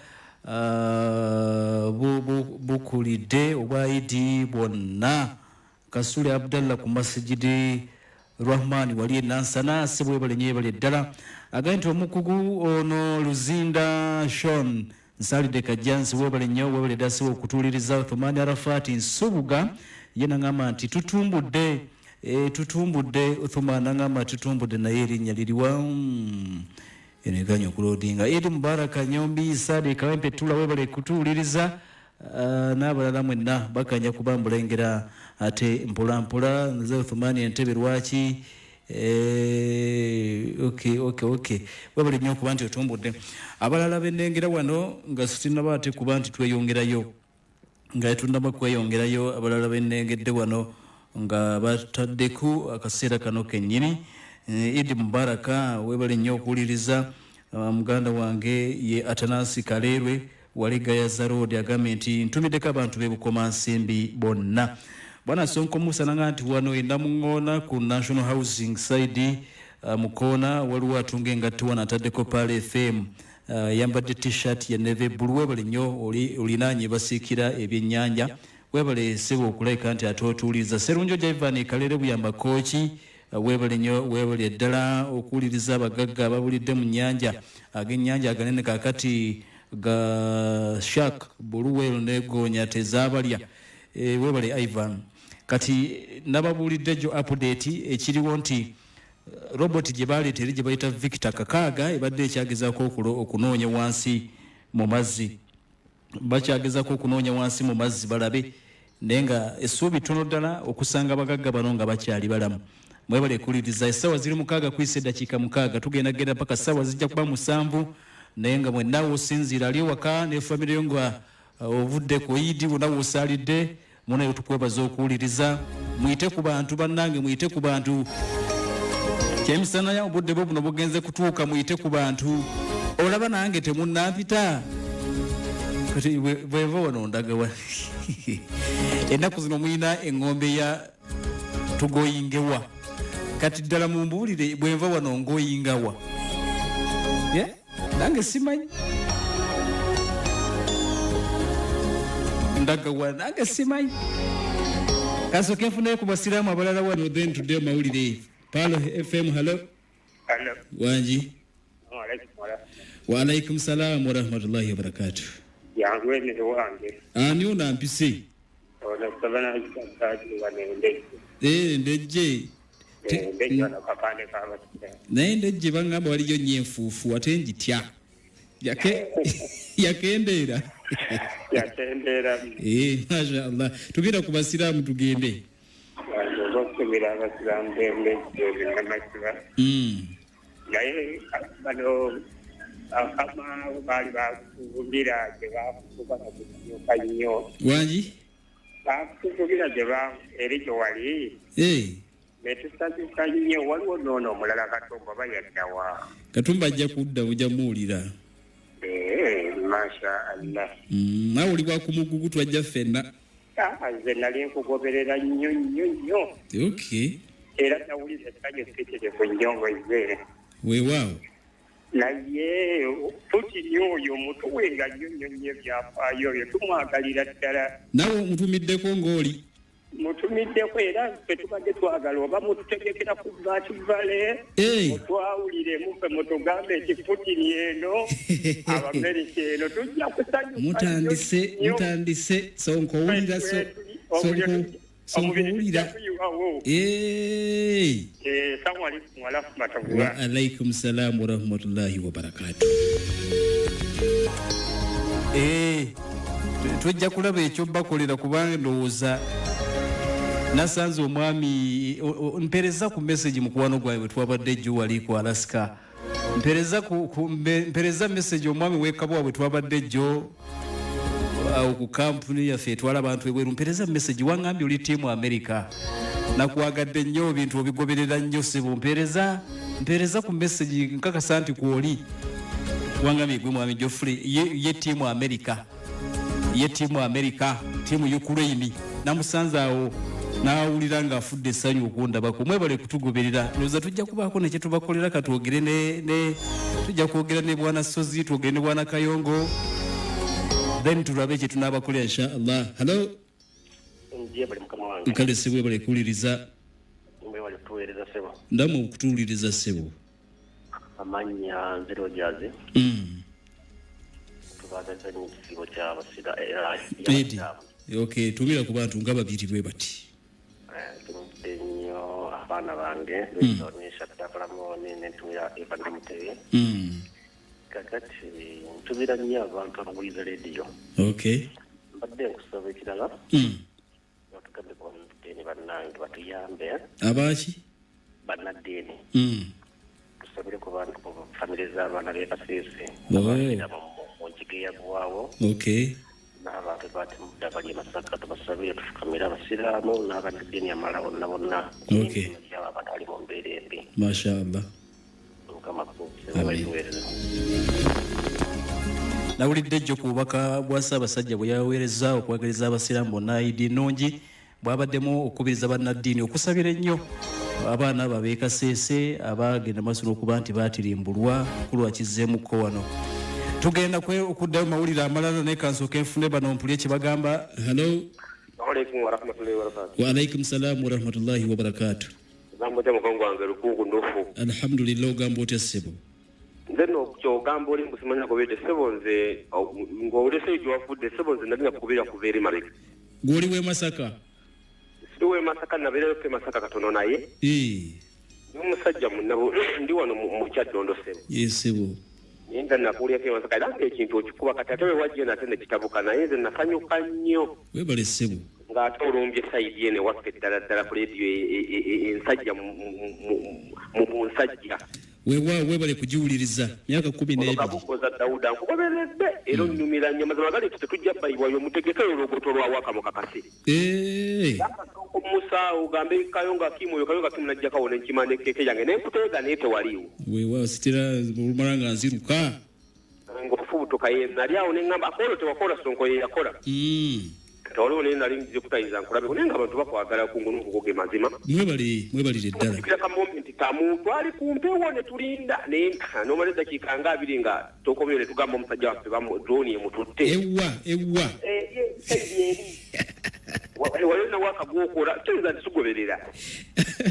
Walina waka gwali otuleetera waffe nangamba tuleediyo gatutubudagaza endalo gagali mu bbanga. Lumpe. Nga tugamba lutuwe maama dakiika 2 ne tugamba kiki ebyuma bifudde redio yasinga tuyatesaali. Nengamba musajja naye magali nti mutusabire abantu bakukkiririzaamu Lukungu Nuuhu era ng'okimanyi kale ssebo mutegekeyo waka mukakase nze ndi wano olaba mu kiteezi wano yakumasodde ebuwamba oba otuuse wakasibo naye abantu bagoberera. Weewaawo Inside Story tweyanzeege kati kantubere abantu bange nga 3-2 batubire ngongere waka wano naye kati mugendo tukolera mwongere ku waka ye mwongereko ssebo abantu babakkiriza okuva ssaawa 4 mpaka ssaawa 6 teri kukyusa kalimi kale mukatonjeze 9 tumira abantu 139 kati ntumireko mama wange Sara Kimbowa waliwo muvuka bamuyita Kasi abeera matugawo naye mwagaza iri ennungi Kayonga Kimu muŋŋambire Sonko Musa bonna bakola management ya Paro SPM alala bwe kibasinga okwagala omukutu gweyongere mu maaso Ssaabasajja Kabaka Buganda wangaani. Kale mututeeke naffe mu ssaala babaweereza bino oluusi tebibeera byangu. Omwana anzijukiza n'agamba oba amanyumizeeyo ko wano emboozi mbeeko kyembanyumiza nga tulema kweyongerayo. Olwaleero nabagambye tukoze ffenna abakubi b'amasimu ndowoozamu wadde mu miisinga nnyo sitera kukwata simu engeri nje yakadde wali mu Inside Story kaba katono ate tuba tulina okuwa naye mbanyumizeeyo ko akantu kamu wano. N'ekikulu mu byonna kansooke kubeebaza kutuwuliriza ttiimu yonna eya wano Gulf team. Mwebale nnyo mwebale ddala tetulina kye tubawa naye mwebale kutuwuliriza naye mutusabire lumu tebiba byangu olumu okola wano n'ofuma ng'omagaamaga bwoti kitegeera n'ofuma ng'omagamaga omukulu agambye nti twakulenda dakiika 2 naye gwe omanye ekyaliwaawo manye ekyaliwo.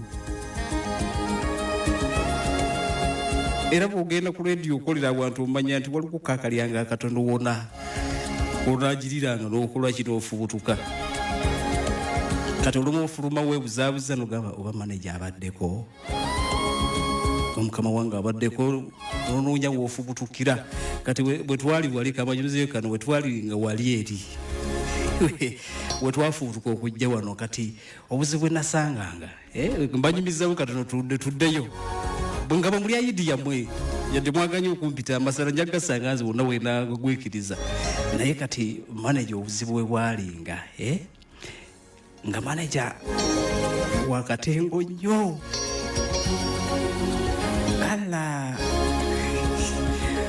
nga manager wakatengo kati ng'ogenda okufuluma bwoti kati ate entebe ye ng'etunudde bweti mu mulyango gwa studio ofuluma akulaba oba nnemereyo gama kati atolemerayo waliwo programu eddako tulina omulimu guno ya rabbi kati ogamba nnemereyo Nosooka noweebuzabuza oliawo wamawulire n'agasuma ne gaggwa kati ate ogenda okulaba suuna bendi yazze era ng'olina okufuluma oba laayina gwayogera naye misimbe ng'ofuluma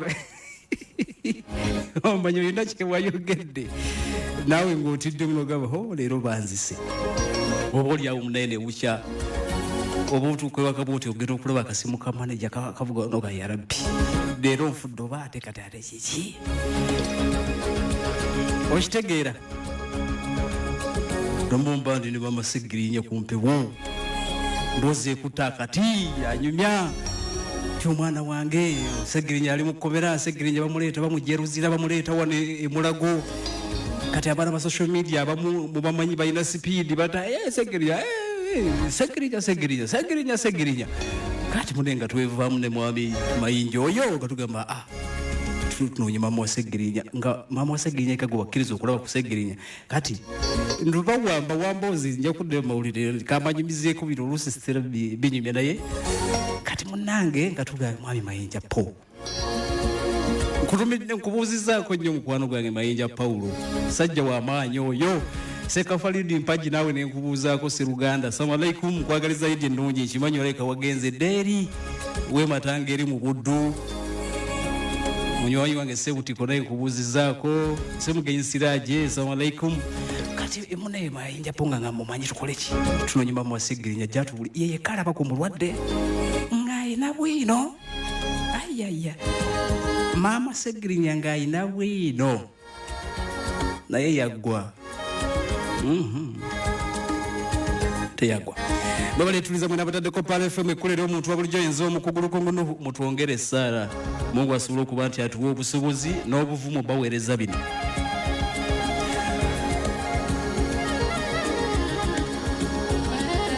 kakati munda mu ggwanga eritibwa erya Belarusi gye tubadde omukulu yatuuse dda ali awo kati ndesimba tegeeza ne bagamba nti Russia ebuulidde abaana bano babadde adumbira Prigozhin n'abaana be yo mukulu yatuuse dda kakati mu ddiiru eno tetumanyi kigenda kutuuka ku baana kubanga Prigozhin takyogera okujjako kye tutegedde minisita ya Russia ensonga za defense yabagambye nti either mugende ne mukama wamwe Belarusi either mugende waka mu biveemu oba mujje mu tubayingize mu magye ebyokulwanyisa byonna bye mubadde mulina musooke mubizze ku headquarter kyekigenda maaso naye ekirala abanato batidde banato members abalinanye Belarusi batidde bagambye nti bagenza okwetegereza ng'ate Prigozhin ayinza okukozesa omukisa guno Prigozhin ayinza okugenda maaso okuba nti akozesa omukisa okulaba nga atabula muwanga ga NATO Poland, Latvia, Lithuania n'abalala batidde bagambye nti ogusajja yadde twabadde tusanyuseemu nga guli mu kunyiga mukama waago naye batidde era ssaabawandiisi w'omukago ogwa NATO bamuyita James Stoltenberg avudde n'ategeeza n'agamba nti tutunuulira byonna ebigenda maaso wagina singa egezaako okuleeta obuzibu ku ggwanga lyonna nga memba wa NATO tugenda kubeŋŋanga batidde musajja bamutidde bagambye nti oyo kati ate yalabika mulalu n'okusinga Putin batiddaga nti Belarusi atusemberedde nnyo jjukira nti n'abakulu mu kibuga ekiyitibwa Kiev nabo atuwuliriza omutima tegubaliimu bwe bwongedde okizuula nti ate okuva Belarusi okutuuka mu kibuga ekiyitibwa Kiev eggwanga Ukraine ate wayinza okuba nga kumpi nnyo okusingira gy'abadde kati akasatiro weekali abanato bagamba nti bali ku standby okutunuulira byonna ebigenda maaso n'okulabika nti bitambula kale nno njagala kusala tugendeko mu maserengeta g'eggwanga South Korea kansoke nkwere South Korea bwe tulimala ate nzirire ku simu tuddemu tuwayeemu kansoke nkutwale South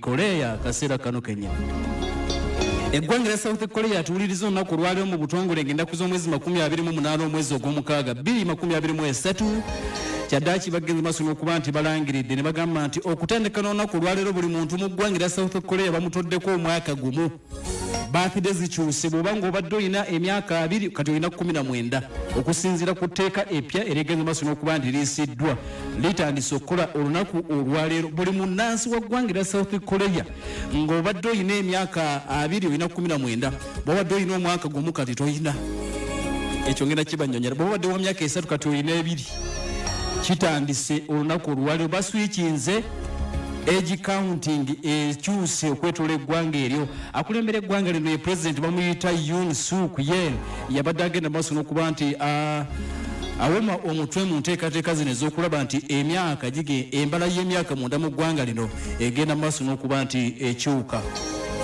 Kakati munda mu nsi eno eyitibwa South Korea wabaddeyo enkola Korean age system enkadde ey'emyaka giri moddo zamaani nga bo babala bwe bati wulira bwe babadde babala nti omuntu azaalibwa ayina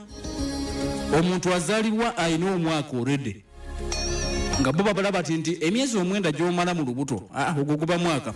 Kati omuntu bw'azaalibwa munda mu ggwanga lya Ukraine mu ggwanga lya South Korea bamubala omwaka nti kati ayina gumu. Kati jjukira nti ffe eno tubadde embala y'abantu abalala nti omuntu amala kuzaalibwa olunaku lwazaaliddwa luba lumu paka ne tuddamu ne tutuuka ku deeti ezo abaawezezza omwaka. Kati bo olunaku lwozaaliddwa oba olina omwaka gumu bwe kibadde mu nkola enkadde okiwulira. Kati kitegeeza nti singa bakuzaala ng'ennaku z'omwezi 31 Desemba oba olina omwaka gumu. Kati ate ekibadde kisinga okwennyamiza oba okwewunyisa nti buli nnaku z'omwezi nga lumu bo baateekawo ne bagamba nti munnansi w'eggwanga lya South Korea baawezezza omwaka oba baakuzaala 31 Desemba buli nga lumu oweza omwaka. Kati bibadde bibiri okusooka bakuzaala olina omwaka birthday obala omwaka oba munaabitegeera asabe Mungu abagondeze mu bitegeere olunaku lwe bakuzadde oba owezezza omwaka. Kati nga lumu January bo buli munnansi bagamba nga buli lumu January oba owezezza omwaka omulala nga tebatunulidde deeti zebakuzaalirako. Kitegeeza nti mu nkola ebaddewo mu ggwanga lya South Korea nga bwe bakuzaala ng'ennaku z'omwezi 31 Desemba omwaka oguddako guba gwa nkeera nga lumu oba n'emyaka ebiri naye bakuzaala nga lumu Desemba ogwo mwaka bagukubala kubanga kasita ozaalibwa bakuwa omwaka.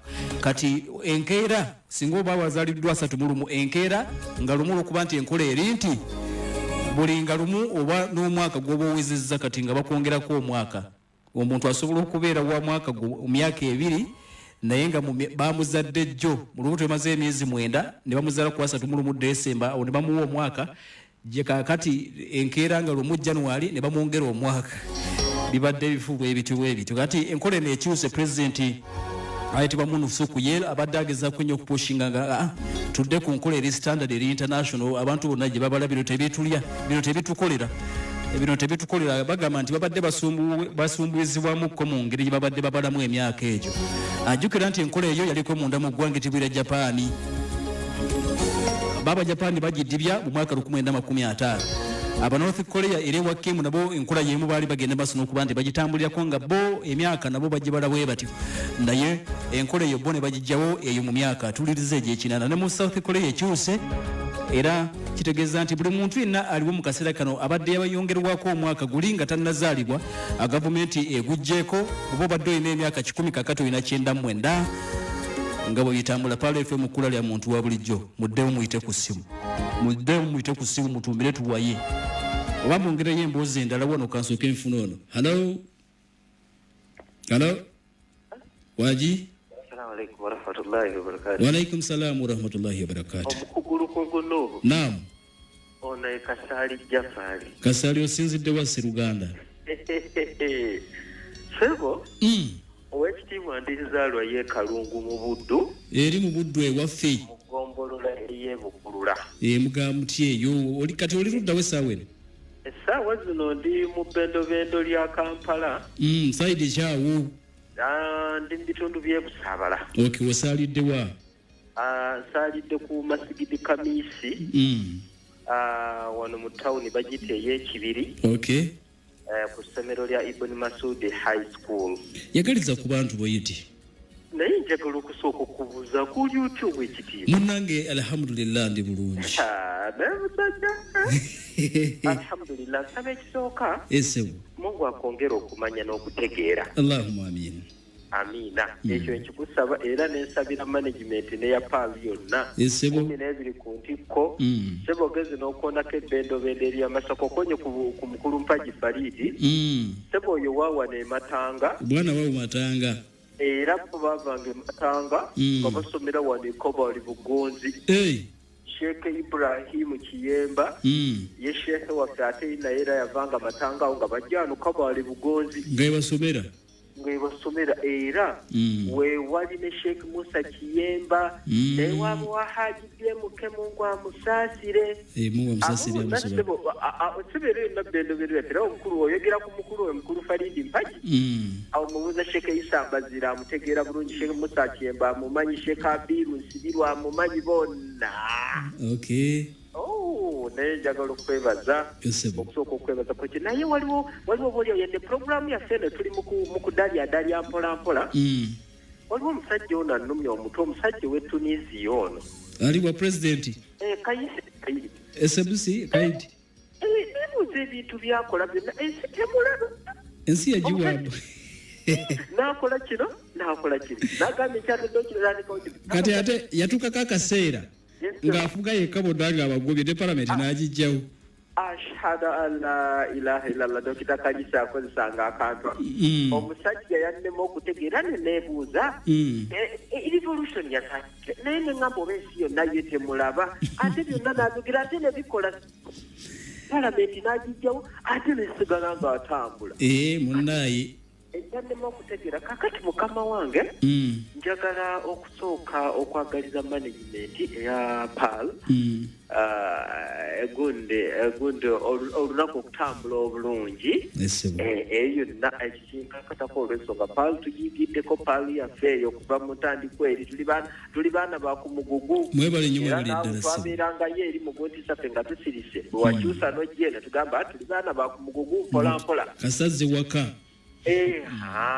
famire ey'okubiri ngenda gigatta wamu ndyoka ensembeyo famire ey'okubiri ey'omugenzi Dr. Anas Abdunuru Kaliisa ow'ekitiibwa oyo yali seeka wange wakudyo ne Sheikh Mutambala abo bakadde bange mbasaamu ekitiibwa nsaba Allah abasonyiwe ebyabasobako ku nsi nsemberera okumaliriza njagala okutumira abantu b'Ekabaale Bugonzi oyo taata bamuyita taata Muzaffaru mukulu Swaibu makaniko ye kitanga nzaala ab'Ekabaale Bugonzi njagala okumaliriza nga njagaliriza bannayuganda bonna abagapa waliwo Ajati Kapapaali waliwo Mukyala Mulowe Gayaza waliwo omwami wanabeera ne Salaamu muganda wange Kakoza Haruna waliwo abasukkulumu bannange waliwo omusajja ono w'Ebutambala ow'Ekivuli bannange abantu bangi bannange gwe omusajja agambye nti PAL bajagala naye baagala PAL gwe okakasa ye rediyo anti yekola ebyayo yekka gwe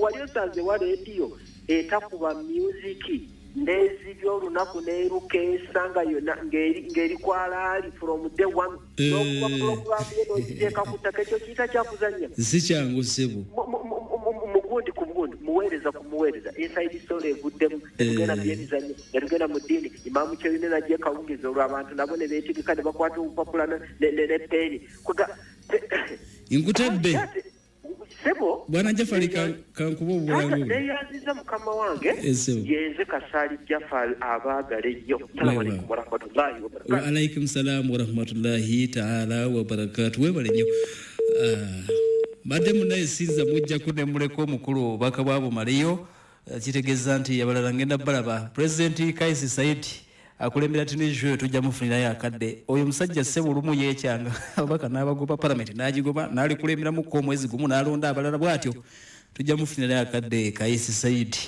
akulembera Tunisia oyo bwe bali tuliriza kakati tukomawo bwe tuti Esawa zigenda kuwera mukaaga kitondo ez'omutunto time check ekuleeteddwa tandika na kufuna simu card okoleze ne Manda Mobile okozesa omukutu guno downloadinga Manda app ofune data ne voice bundle ku bbeeyi layisi koleza ne Manda Mobile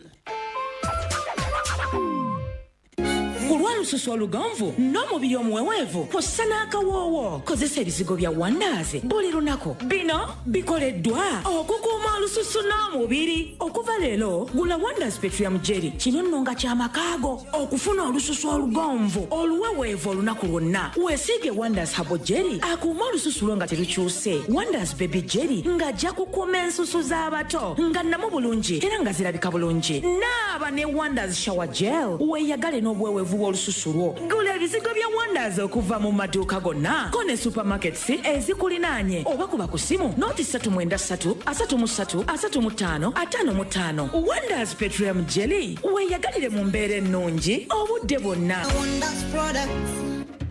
PALFM nesikwadi ya yuka changa diba tukomyewo mu nsiike ku Idi eno genda kuzomweza 28 omwezi ogw'omukaaga 2023 tugenda kubeera ku kisaawe Kazo ku mupiira oguliko n'obugombe nga tutuuka ne ba tiktokers kati tukowola abantu b'ekawempe mwenna Tula, Kimumbasa, Kiyanja, Kinyarwanda, Kidokolo, Katogo, Kazo, Kanyanya, Mpererwe, Jinja Kalori, Kalerwe, Bwayise, Nabweru n'ebitundu ebikola kawempe byonna okujja okubeerawo mu bungi mubugirize PALFM ng'etempula ba tiktokers ku Idi eno omupiira gutandika kusaba mwendezo olw'eggulo olwo bwe guggwa tuyingire kirwana Idi Cup nga basambi bamwe abaliko mu mpaka z'amasaza nga batuuka ne Kawempe Select ku kisaawe Kazo ebirabo bingi ebyokuwangula mujje tujaguza olunaku lwa Idi mu ngeri eri halal ku kisaawe Kazo nga tuli wamu n'abakozi ba radio Kabumbeza Mikutu PALFM bino byonna nga biwagiddwa PALFM Pepsi ne Ali Sports Center bakafuna mu kutuusaako buli kalonda ow'ebyemizannyo abasangibwa ku Johnson Street ku Titanic Plaza.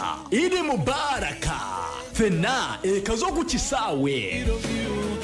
Finance Trust Bank longosa omutindo mu mbeera y'amakaago ng'oyita mu kuba n'obusobozi ku mazzi amayonjo ageesigika era ag'obuwangaazi mu nkola yaffe etuumiddwa Trust Bank is Wash Loan. Mu nkola eno osobola okusasula mu kibanja mpola ng'oyita mu nkola yaffe esoboka era ennyangu ey'okusasula mu bitundutundu. Jangu kati ofune loan okutandikira ku mitwalo 3 egya Uganda olw'ositula omutindo gw'ebyobulamu n'ennyingiza y'amakaago ng'oyita mu kuba n'obusobozi obwetuusaako amazzi amayonjo wamu n'okutumbula ebyobulamu okutwalira awamu. Finance Trust Bank tusoosowaza nnyo abakyala. Banka eno eri wansi wa Bank of Uganda zikuumibwa ekitongole ekya Deposit Protection Fund of Uganda okutuuka ku milioni 10 eza Uganda.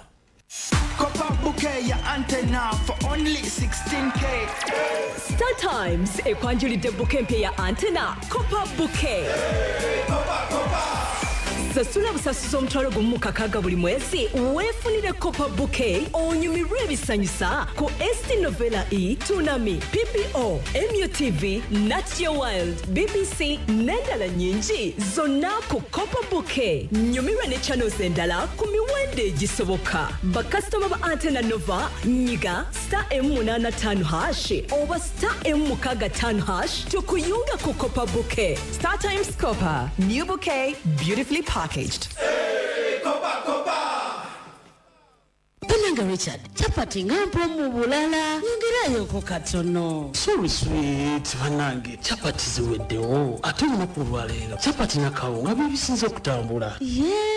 Kituufu ddala kubaliddeko ne kawunga nga mbutuufu kawoma bulala. Richard, ebintu bino obigulawa? Tonowulira ku ngano mpya na kawunga ebya Supreme Flour. Supreme Flour!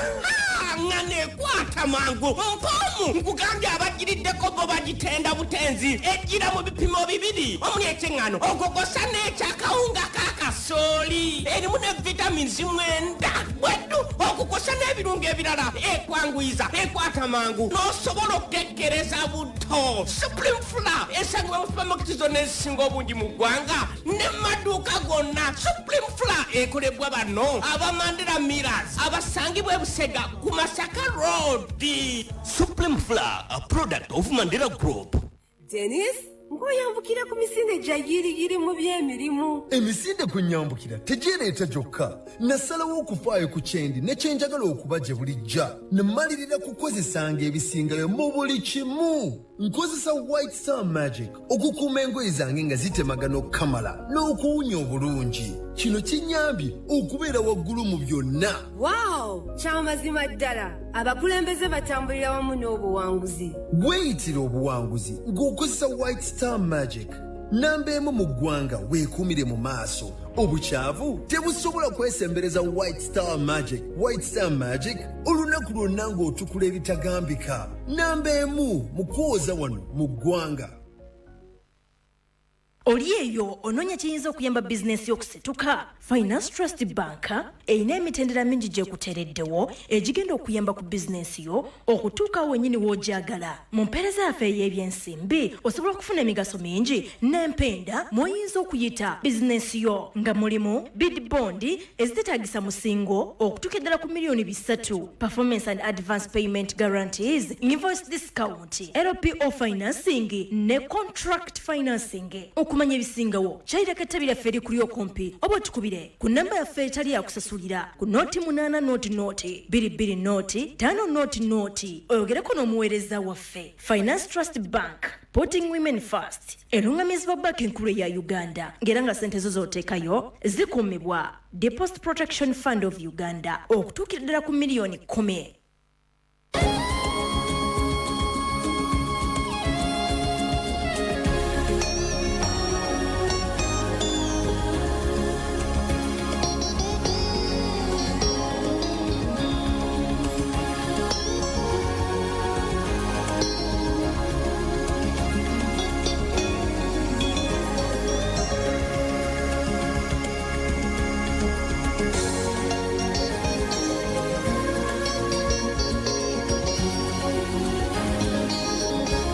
Kopala FM ekula eri omuntu wa bulijjo omukwano waffe akyatuliriza wenna weebale nnyo weebale ddala. Inside Story Special nakuno lwa Eid. Nywanyi wange Kasimu mu kibuga Masaka muna nkwagaliza Eid ennungi. Sam nawe nkubuuzizaako Sseruganda simanyi oba oli bwayise oba wadde Iraka naye nkakasa nti oli bulungi.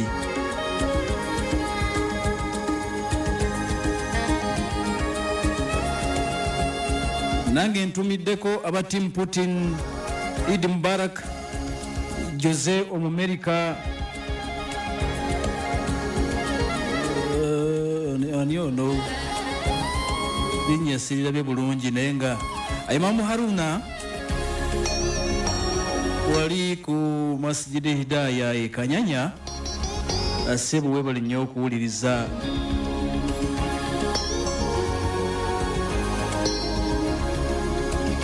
Bamu Haruna Rubega nkubuuzaako nnyo.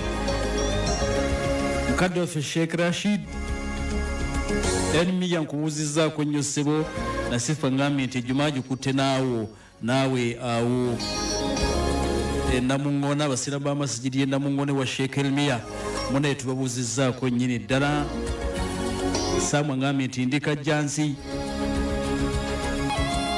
weebale nnyo weebale ddala okuwuliriza.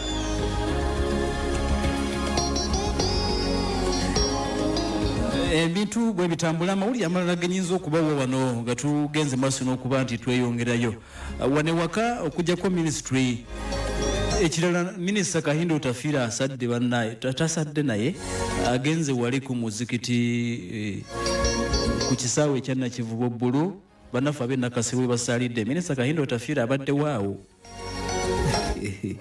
minisita wa nsonga za munda mu ggwanga kati ate wabaddewo ne Sheikh Yunus Kamoga naye abadde awo. Jjukira waliwo ko awo ensonga okaga Sheikh galumbibwa. Badde nkyagezaako okwetegeeza era tujja bibabulira Minisita Kahindo Tafiira ow'ensonga z'omunda obubaka bwe bubadde butya sayidi awo naye nga abaddewo.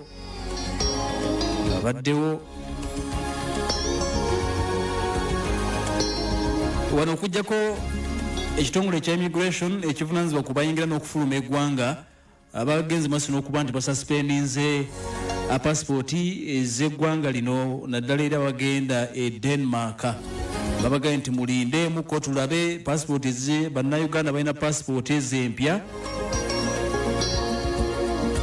eziri eza polycarbonate empya ze baleese bagenzo zituusa mu ggwanga lya Denmark ne bazibagobya ne bagamba nti bino biki nga tetubitegeera ne bazibagobya. Denmark nega bino tetubitegeera bakya verifyinga. Kakati abakulu wano ku ministry atuliza ensonga z'omunda mu ggwanga bagamba nti katusooke twetegereze tulabe obuzibu buyinza okuba nti bwavudde ne mulinde mu wiiki 2. Abayizi bagenze maaso n'okuba nti bacomplaininze naddala abasomera munda mu ggwanga lya Denmark. kakati wali munda mu ggwanga erya Sudan nawatuliriza olunaku olwaliro wabaddeko ceasefire okusobozesa bannansi ab'eggwanga erya Sudan okusobola okusaala Eid Adhua. Omukulembeze akulembera eggwanga eryo ye Abdul Fattah al-Burhan yakulembera amagye g'eggwanga erya Sudan mu ngeri y'emu osobola okumuyita omukulembeze w'eggwanga erya Sudan w'ekiseera. Yagambye nti bagenda kusiriikirizaamu mu kulwana balabike okuba nti basobozesa abasudani mu kibuga kalitumu n'okusinga okusaala. Jjukira ennaku nga zizi eziyise mundu ebadde evuga buteddiza mu speech ye gyagenze maaso n'okuba nti yakoze abavubuka okwetula eggwanga eryo avudde n'abagamba nti lino eggwanga lyammwe mulirwanirire nga muli ewaka oba nga muyingira amagye. Lino eggwanga lyammwe. Abakulembeze baagala nnyo ekigambo ekyo, lino eggwanga lyammwe, naye practically siriyaffe baagala nnyo ebigambo ebyo ebigumyagumya abavubuka abakulembeze yonna gye bali. Lino eggwanga lyammwe era simanya bikibikibiki, naye practically ate ogenda okulaba nga singa bwe bwali mukyogera abakulembeze b'e Sudan n'ab'e Russia, singa bwe mwali mukyogera nga ddala kituufu, naye olw'omukyogera bwogezi ne muki lino eggwanga lyammwe nga bwetugendereza ku musolo nga tugamba lyaffe. Lino eggwanga lyammwe nga mu malwaliro wabeerayo eddagala buliba lyaffe. Lino eggwanga lyammwe nga abakyala tebafa nga bazaala. Lino eggwanga lyammwe nga amasomero abasomesa basasula bulungi. Lino eggwanga lyammwe abasawo nga babasasula bulungi. Kyekyo kibayita okubira, naye mugamba nti lino eggwanga lyaffe ate ng'enguudo nfu. Nemugamba nti lyaffe nga abasomesa babangi. Nemugamba nti lyaffe nga waliwo abafuna obuwumbi nga abalala baavu nnyo. Muba mulimba. Kale no nze ngamba Sudan Abdul Fattah al-Burhan yagambye avubuka lino eggwanga lyammwe mwebereremu mugende maaso n'okuwagira nga muli waka oba nga muyingira amagye. Naye nga langiridde ceasefire kirala kitegeeza nti tetubadde tetunnafuna mbeera yonna eyinza kuba nti ebadde yadduukadduuka wali okwetula eggwanga eritiibwa erya Sudan.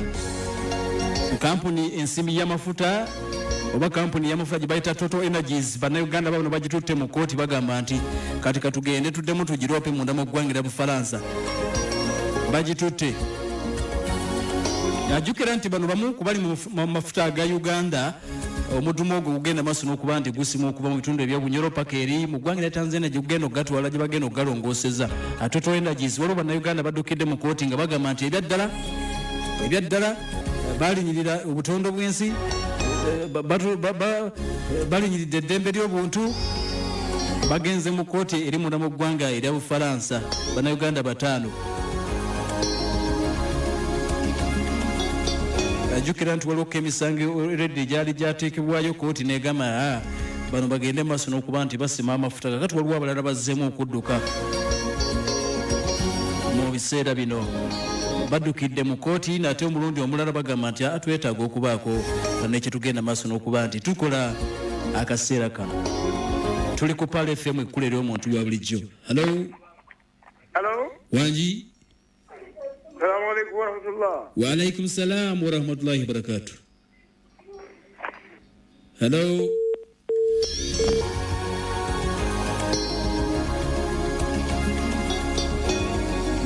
Jita ku simu kakati eddakiika zino tuddemu tuwayeemu otumire ku bantu bo. Hello. Hello. Waji. Sebu. Alaikum warahmatullah. Wa alaikum salam warahmatullahi wabarakatuh. Lukungu Nuuhu. Naam. Banaye nesimye okuwuliza. Nange nti Sebu njogerako naani? Oyogerako ne mukulu Mansour Sama. Sebu. Wakiso saidi ki? Wakiso Kasenge Jerodi. Mwebale kuwuliriza Pale FM. Kalo Omukugu Lukungu Nuuhu. Kantumireko ku bantu bange bano mbagalize Eid ennungi. Sebo. Ntumira ku taata wange omulungi. So Yusuf Balimonsi. Taata wange Alhaji Semanda Mustafa. Sebo. maama wange Farida Nalubega n'abawuliza ba Paulo bonna bonna n'abasiraamu bonna bonna mu ggwanga. Weebale nnyo weebalire ddala. Kanfune omulala wano Munnayuganda mpulira ekyagamba. Hello. Wa alaikum salaam wa rahmatullahi wa barakatuh. Kale sebo weebale kutuuliriza.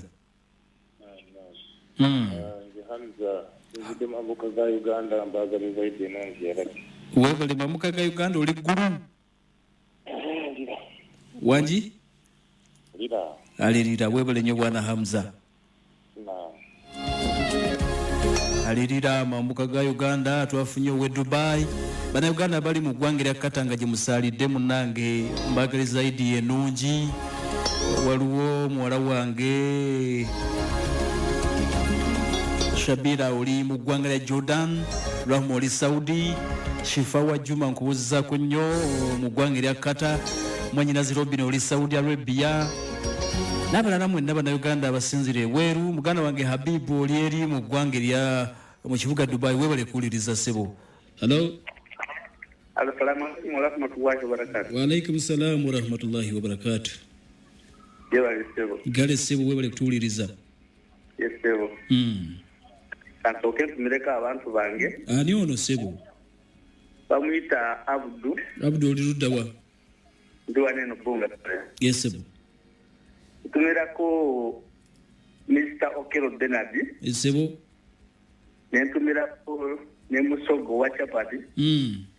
Ne maama wange. Weebale nnyo weebale ddala. Akaseera kano ogenda kukkiriza tugenda ko wano mu adhan. Tugenda nako mu adhan tujja koma wate tumbe mpola naye kasooke tufune ayatul kursi yeno tuluvanyuma adhan egenda kuba egoberera then tukomewo tunzike mashallah. Eno ye ayatul kursi ngekutuusibwako abafamile ya Muhammad Kigozi esangibwe Poland ne Muhammad Kigozi esangibwe Poland ne Switzerland. Adhan kuchikumusambukatimiza Pal FM ekuleteddwa BMK Group of Companies.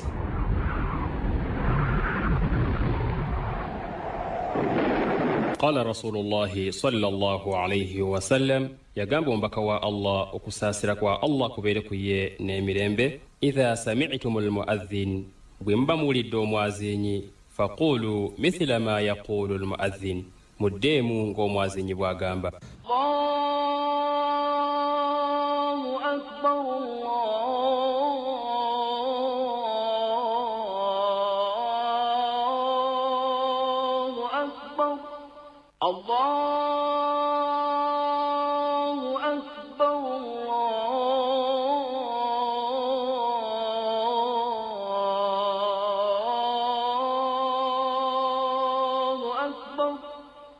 أشهد أن لا إله إلا الله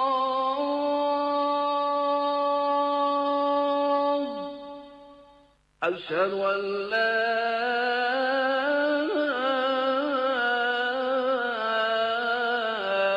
إله إلا الله أشهد أن محمد رسول الله أشهد أن محمد رسول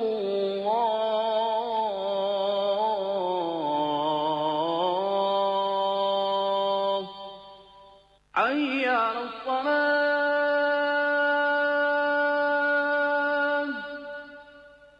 حي على الصلاة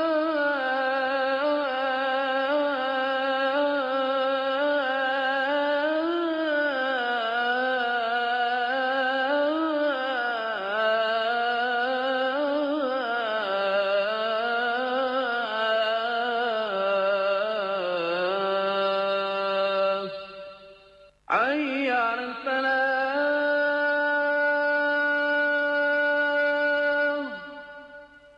حي على الفلاح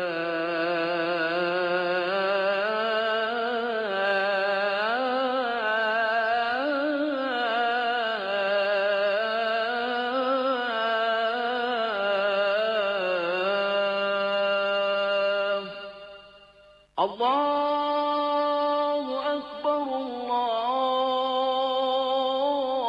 الله أكبر لا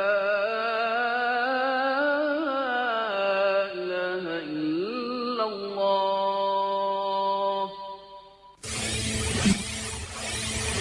Adhan kuchukua mkutunizi mwenda Pal FM ekuleteddwa BMK Group of Companies. Edwa ya Adhan kuchukua mkutunizi mwenda Pal FM. لا إله إلا الله.